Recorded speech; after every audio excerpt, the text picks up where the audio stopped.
Hi guys, welcome to Rising Sun for Knowledge. Guys, this is a online study channel और यहाँ पे आपको competitive exam से related updated video मिलेंगी। Guys आज का जो हमारा टॉपिक है वो है top 10 weekly current affairs from 19 October to 25 October. तो 19 अक्टूबर से 25 अक्टूबर साप्ताहिक करंट अफेयर्स आज हम डिस्कस करेंगे। चलिए स्टार्ट करते हैं और पहला क्वेश्चन है, असम मिजोरम सीमा विवाद, राज्य सीमा पर हिंसक झड़प के बाद असम और मिजोरम के मुख्यमंत्रियों ने की वार्ता। तो असम सरकार ने एक बयान में कहा है कि उन्होंने मिजोरम के मुख्यमंत्री जोरमथंगा से फ़ोन पर बात की है और सीमा के मुद्दों को सुलझाने और विवादों को सुलझाने के संयुक्त प्रयासों पर जोर दिया है। असम और मिजोरम के निवासियों के बीच उत्पन्न यह क्षेत्रीय विवाद पूर्वोत्तर में लंबे समय से चल रहा है। असम और मिजोरम के बीच सीमा विवाद लंबे अरसे से चल रहा है और सीमा विवाद के मुद्दे पर इसी महीने 2 बार हिंसक झड़प भी हो चुकी है। मिजोरम की 164.6 किलोमीटर लंबी सीमा असम से लगी है। वर्तमान में असम और मिजोरम लगभग 165 किलोमीटर की सीमा साझा करते हैं। दूसरा क्वेश्चन है, एनीमिया मुक्त भारत सूचकांक 2020 में हरियाणा सबसे ऊपर। तो हरियाणा देश के 29 राज्यों में एनीमिया मुक्त भारत सूचकांक में सबसे ऊपर है। ये जानकारी चंडीगढ़ में राष्ट्रीय स्वास्थ्य मिशन की राज्य स्वास्थ्य सोसाइटी की 8वीं बैठक के दौरान दी गई। स्वास्थ्य एवं परिवार कल्याण मंत्रालय द्वारा इस संबंध में हाल ही में जारी सूची के स्कोर कार्ड में हरियाणा को 46.7 अंक के साथ एनीमिया मुक्त भारत सूचकांक में शीर्ष स्थान पर रखा गया है। स्वास्थ्य सचिव राजीव अरोड़ा के अनुसार मुख्यमंत्री मनोहर लाल ने अप्रैल 2018 में अटल अभियान एश्योरिंग एनीमिया लिमिट अभियान शुरू किया था। इसके तहत एनीमिया मुक्त भारत की तर्ज पर हरियाणा में एनीमिया को कम करने के लिए योजना की घोषणा की गई थी। वर्ष 2019-20 में पहली बार राज्यों में 93% टीकाकरण का लक्ष्य प्राप्त किया गया था।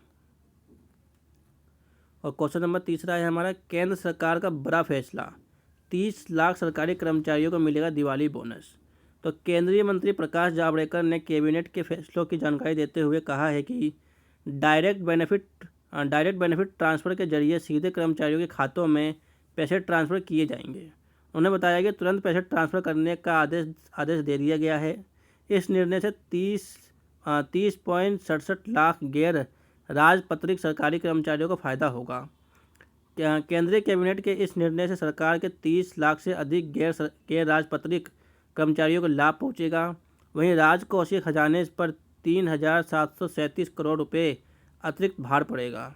पिछले सप्ताह वित्त मंत्री निर्मला सीतारमण ने स्पेशल फेस्टिवल एडवांस स्कीम शुरू करने की घोषणा की थी। इससे तहत कर्मचारियों को 10,000 रुपये एडवांस में ले सकेंगे। पाकिस्तान ने टिकटॉक से हटाया प्रतिबंध, जाने वजह। तो पाकिस्तान दूरसंचार प्राधिकरण ने 19 अक्टूबर 2020 को जारी बयान में बताया कि वह टिकटॉक पर बैन लगाने के फैसले को वापस ले रहे हैं। अथॉरिटी ने कहा है कि चीनी ऐप ने पाकिस्तान के नियमों के अनुसार अश्लील कंटेंट पर पूरी तरह से रोक लगाने का वादा किया है। रिपोर्ट के अनुसार पाकिस्तान के टिकटॉक का 12वां सबसे बड़ा बाजार है। पाकिस्तान की सरकार ने साल 2012 में यूट्यूब पर बैन लगा दिया था और इस साल भी पाकिस्तान में कई ऐप बैन हुए हैं। इसमें ट्विटर अकाउंट्स गेटर से हाय जैसे ऐप शामिल है। इन ऐप पर भी अश्लील कंटेंट के आधार पर ब्लॉक किया गया था। शिखर धवन ने आईपीएल में रचा इतिहास, लगातार 2 शतक जड़ने वाले बने पहले खिलाड़ी। तो शिखर धवन ने आईपीएल के इतिहास में लगातार 2 शतक जड़ने वाले पहले खिलाड़ी बन गए हैं। धवन ने पंजाब के खिलाफ आईपीएल 2020 में 38वें मुकाबले में 57 गेंदों पर अपना शतक पूरा किया। इसके साथ ही धवन ने इस सीज़न की दूसरी सेंचुरी अपने नाम की। शिखर धवन ने आईपीएल में अपने 5,000 रन भी पूरे किए। धवन आईपीएल में 5,000 रन बनाने वाले 5वें बल्लेबाज बन गए हैं।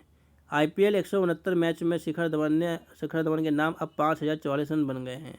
धवन ने पहले से ये कारनामा विराट कोहली, सुरेश रैना, रोहित शर्मा और डेविड वार्नर ने किया है।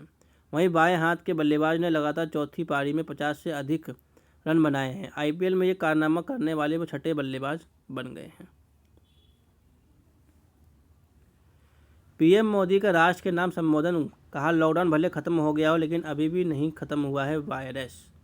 तो वायरस अभी भी है। तो प्रधानमंत्री मोदी ने कहा है कि वैक्सीन आने वैक्सीन के आने तक कोरोना के खिलाफ लड़ाई को कमज़ोर नहीं होने देना है। देश में कई वैक्सीन पर काम चल रहे हैं। एक एक नागरिक तक वैक्सीन पहुँचे, इसके लिए तेज़ी से काम हो रहा है। प्रधानमंत्री नरेंद्र मोदी ने संबोधन में कहा है कि भारत ज़्यादा से ज़्यादा लोगों के जीवन को बचाने में सफल रहा है। कोरोना वायरस महामारी के बीच प्रधानमंत्री मोदी पहले भी कई बार देश को संबोधित कर चुके हैं। उनका राष्ट्र के नाम 7वां संबोधन था। कोरोना वायरस के संकट देश में लगातार जारी है और पीएम लोगों से लगातार नियमों का पालन करने की अपील करते आए हैं। प्रधानमंत्री मोदी की ओर से यह मंत्र भी दिया गया है कि जब तक दवाई नहीं तब तक ढिलाई नहीं। और 7वां क्वेश्चन है, यूपी के मुख्यमंत्री योगी आदित्यनाथ ने महिला सुरक्षा के लिए मिशन शक्ति की शुरुआत की है। तो मुख्यमंत्री योगी आदित्यनाथ ने कहा है कि राज्य सरकार हर बेटी, हर महिला का सम्मान और सुरक्षा सुनिश्चित करने के साथ साथ उनके स्वावलंबन के लिए प्रतिबद्ध है। मुख्यमंत्री योगी आदित्यनाथ के रिजर्व पुलिस लाइसेंस में आयोजित समारोह में कहा है कि मिशन शक्ति के तहत प्रदेश भर में शहदों और मंचलों को चिन्हित कर उनकी धरपकड़ की जाएगी। मुख्यमंत्री योगी आदित्यनाथ ने कहा है कि बेटियों व महिलाओं की सुरक्षा एवं विघटनकारियों को कठोर सजा का संदेश देने के लिए यह अभियान शुरू किया गया है। उन्होंने कहा है कि बेटियों के दुष्कर्मियों को फास्ट ट्रैक पर कोर्ट में मुकदमा चलाया जाएगा और शीघ्र ही कठोर सजा दिलाई जाएगी। उन्होंने कहा है कि अपराधियों के खिलाफ कोई रियायत नहीं बरती जाएगी।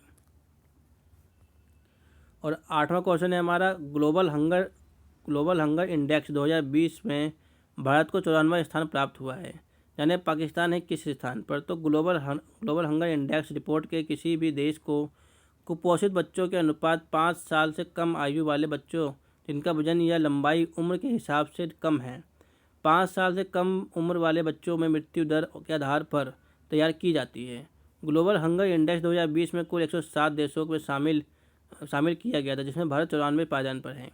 ग्लोबल हंगर इंडेक्स 2020 में इंडोनेशिया 70वें और नेपाल 73वें, बांग्लादेश 75वें और पाकिस्तान 88वें स्थान पर है।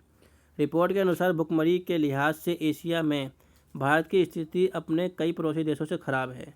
भारत के स्कोर इसमें सिर्फ 27.2 है, जबकि पाकिस्तान का 24.6 है, बांग्लादेश का 20.4 है और नेपाल का 19.5 स्कोर है। FATF का बड़ा फैसला, ग्रे लिस्ट में बना रहेगा पाकिस्तान। तो FATF की बैठक में फैसला लिया गया है कि पाकिस्तान को ग्रे लिस्ट में रखा जाएगा। फ्रांस की राजधानी पेरिस में हुई इस बैठक में कहा गया कि पाकिस्तान FATF के एक्शन प्लान में सभी 27 मापदंडों का पालन करने में असफल रहा है, इसलिए उसे ग्रे लिस्ट में रखा जाएगा। FATF ने कहा है कि पाकिस्तान में हमारे 27 कार्य योजनाओं में से केवल 21 ही पूरे हुए हैं। अब इसे पूरा करने की समय सीमा खत्म हो गई है और इसलिए FATF साल 2021 तक पाकिस्तान का कार्य योजनाओं को पूरा करने में अनुरोध करता है।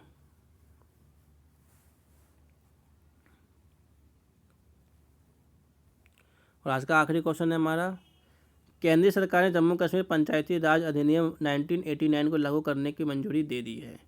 तो केंद्र सरकार ने जम्मू कश्मीर में विधायकों की गैर मौजूदगी में स्थानीय निकाय को मजबूत बनाने के लिए पंचायती राज कानून में संशोधन किया गया है। सूचना एवं प्रसारण मंत्री प्रकाश जावड़ेकर ने मंत्रिमंडल में फैसलों के बारे में जानकारी देते हुए कहा है कि इससे देश के अन्य हिस्सों की तरह जम्मू कश्मीर में भी जमीनी स्तर पर लोकतंत्र के 3 स्तरों को स्थापित करने में मदद मिलेगी। जम्मू कश्मीर पंचायती राज कानून 1989 में संशोधन किया गया है और केंद्रीय गृह सचिव अजय कुमार भल्ला ने जम्मू कश्मीर का विशेष दर्जा प्राप्त करने के लिए केंद्र सरकार के फैसलों के बाद 1 साल बाद आदेश जारी किया गया था। इसके साथ ही केंद्र शासित प्रदेश में परिसीमन प्रक्रिया की भी घोषणा की थी। So this is the end of this video. उम्मीद करता हूँ यहाँ से आप लोग बहुत कुछ जानने को मिला होगा। Thanks for watching. God bless you.